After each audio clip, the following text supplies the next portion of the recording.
Hey YouTube. So that truck that truck is coming down that road. He had to run town real quick and get a belt for his combine. So this is the Wilkins farm in southeast Missouri, and today they're thrashing beans. Harvesting some soybeans. There's the youngest of the trio, the owners and operators. He's partial owner, partial operator. The guy pulling up in the truck, that's the CEO, Roy Don Wilkins. So I had to run and go get a belt. And when you get down there right next to them, those things are big. Those all that stuff. They do rice as well, so a lot of that stuff is on tracks, which I'm sure just adds to the cost. But all three of them have a combine, and they have two buggies, and they got about 5 trucks out there, and they just keep going. They go all day.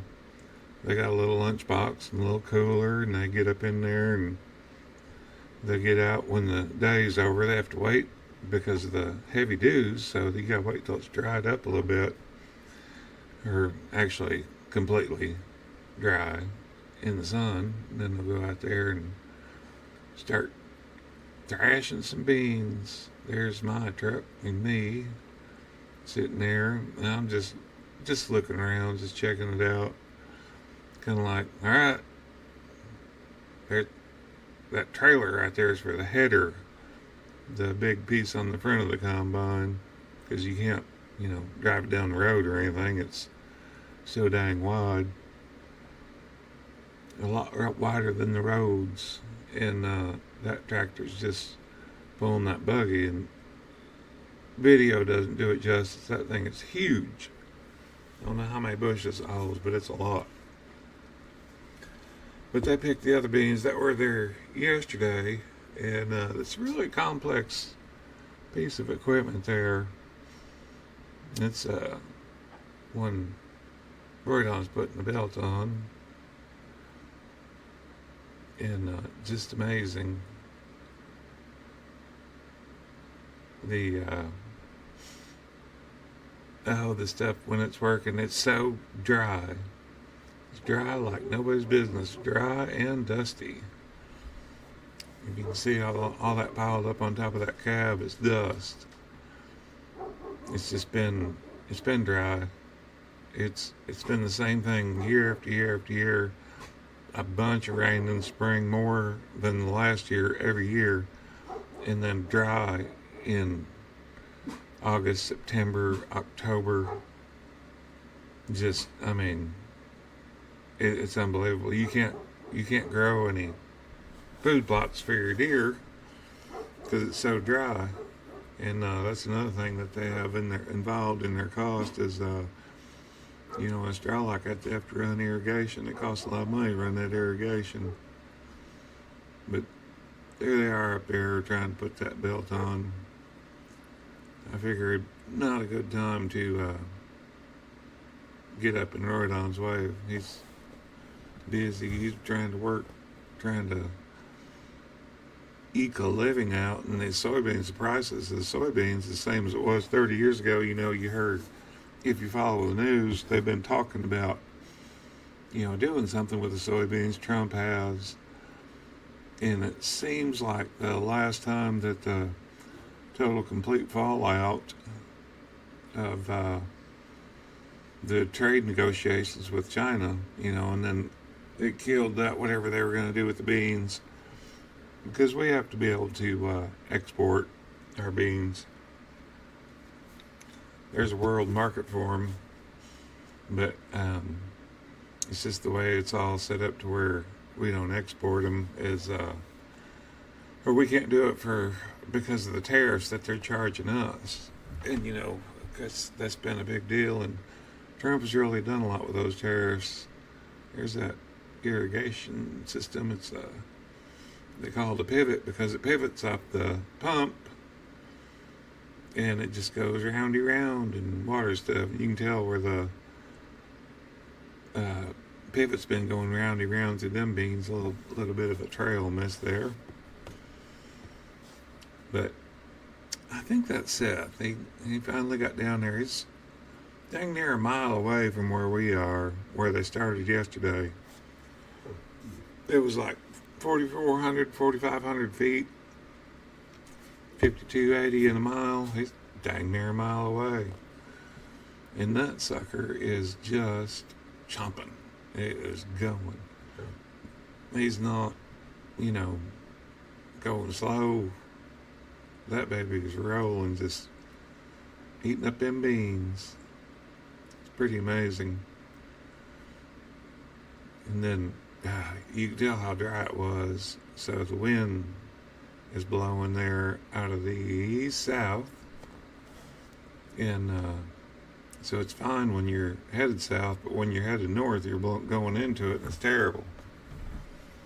So anyway, you can tell,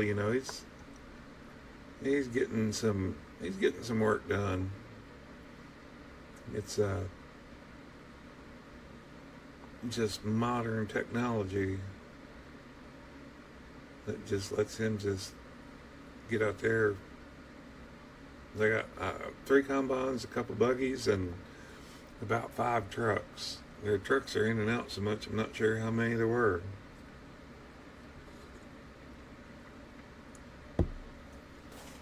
But that's just that's Wilkins, the baby of the family, out there just getting after it. And like I say, they take a lunchbox and a cooler, and once they start going, they don't stop till they have to.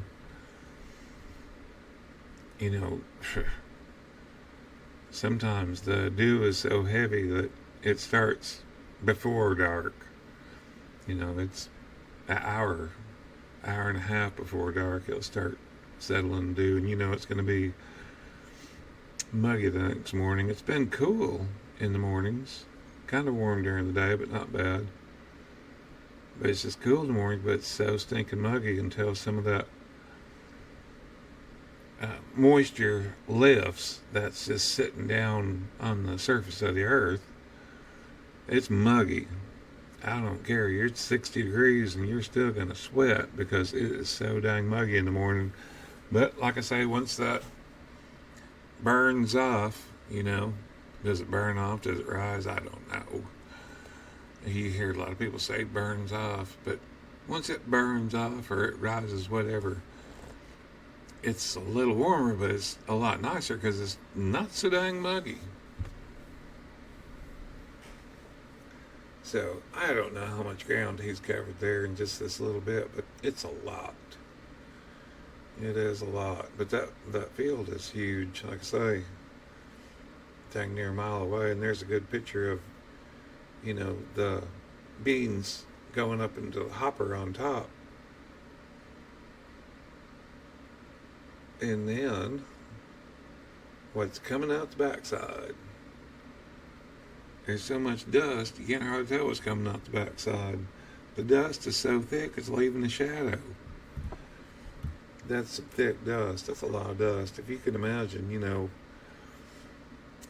fuel filters, oil filters, air filters, and there's not just one, You got filters for your engine, for your hydraulics. You got all kinds of stuff.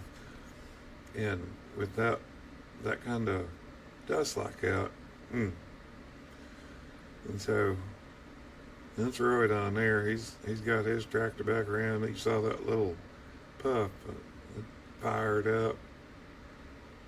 And he is back in action, headed out there. Who knows what that dang belt cost? He had to go to Baker to get it, so it wasn't cheap. And so you can see he swung that arm around once they get ready to dump, they swing that arm out, and the guy driving that buggy knows. They told me, hey, you need to get out of the way. It's going to get dusty. And I was like, whatever, hey, come on. So we walked over there, but he's getting started. You can see the in the center of that buggy how it's just like, ooh, it's going down quick.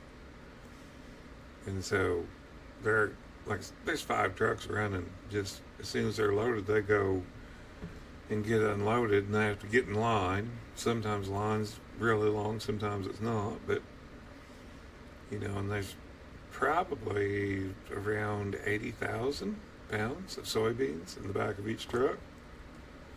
So,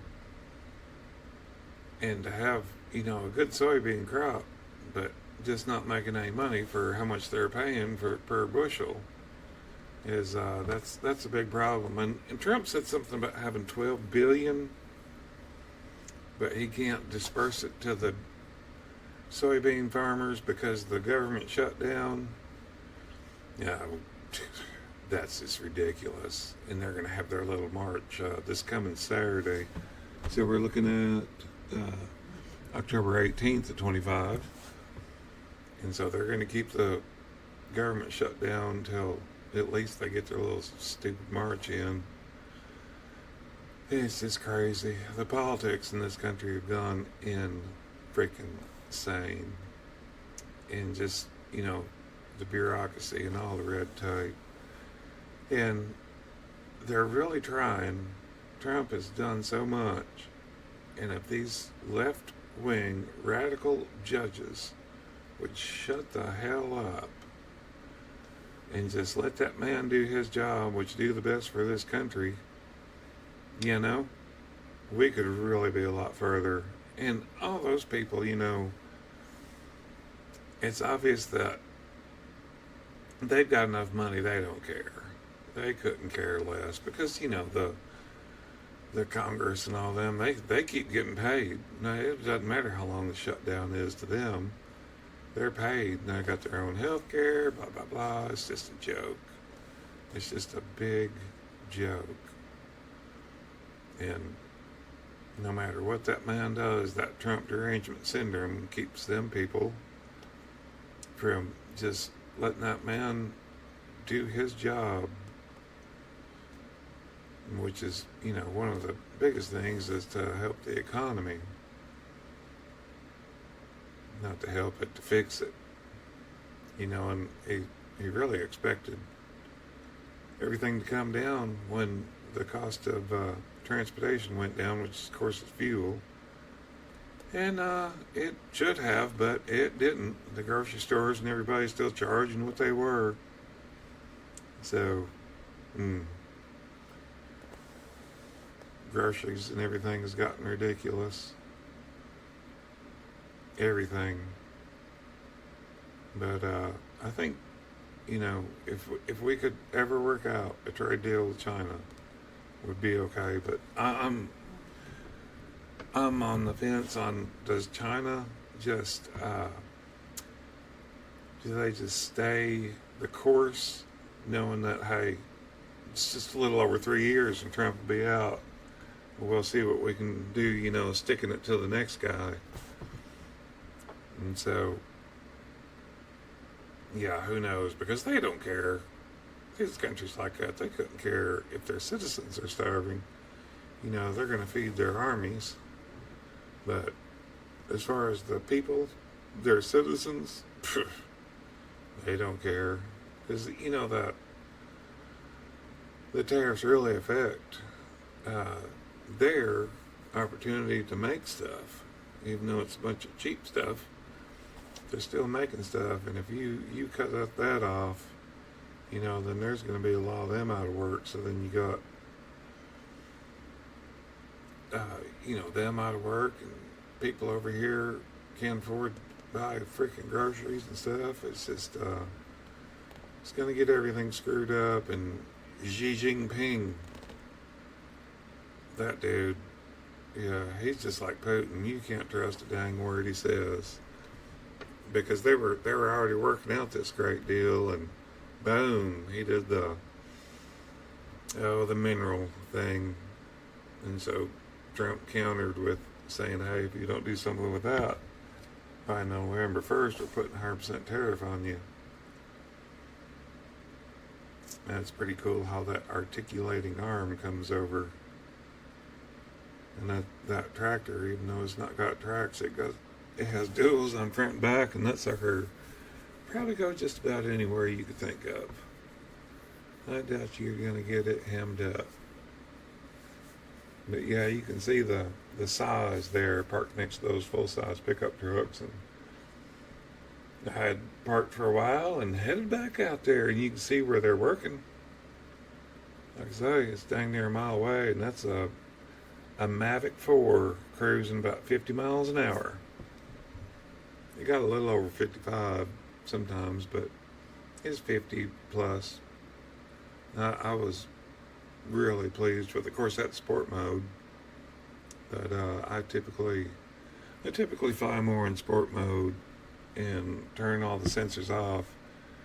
That thing there, it has a lot of sensors, the Mavic 4 Pro, which would save you, but it also hinders you. Now there he is. He's headed north with that south wind. You know, can't see nothing. Can't see nothing. You can tell his hopper's about full on top. Has a terrible turn instead of just following. Because it's in sport mode, you get those little quick movements like that a lot easier. And, so you do it once, you do it bad. I didn't cut it out. And then you're like, oh, hey, yeah, I need to slow this down. And so that's just crazy. The dust that baby's kicking up. But it is chomping up some beans. Kind of like Pac-Man.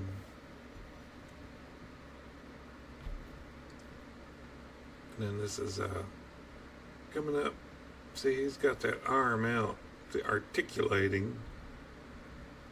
Boom. And so he knows he's, about full.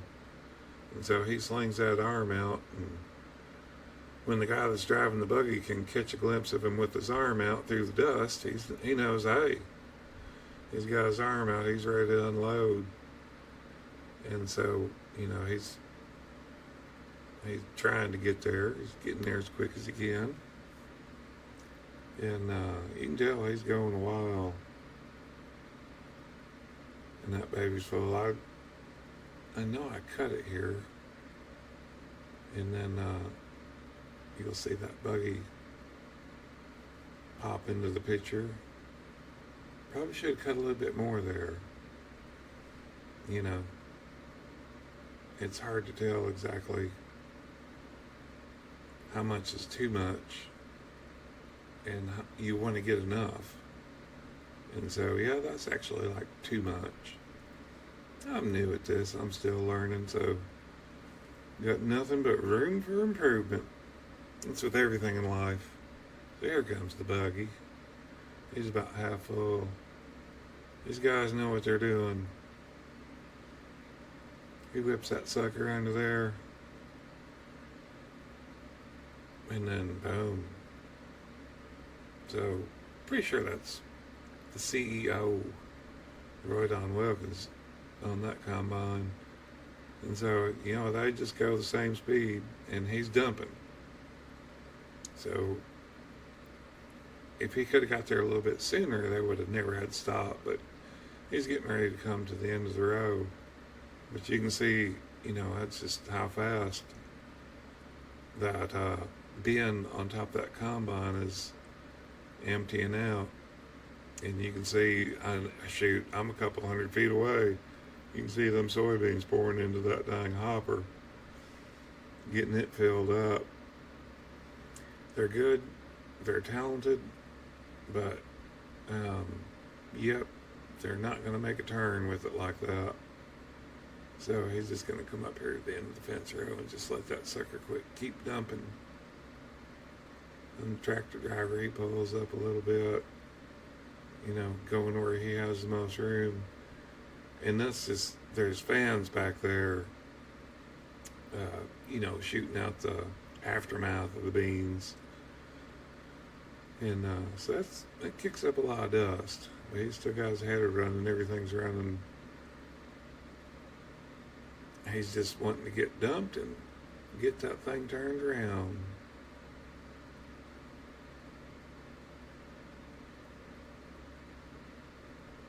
Yeah, that tractor there that's on tracks, that's actually a big old sucker. He's just about there. So I'm going to get another different perspective. It's like, dang it, I didn't go back far enough. At least out here there's nothing. Then there goes that articulating boom back in.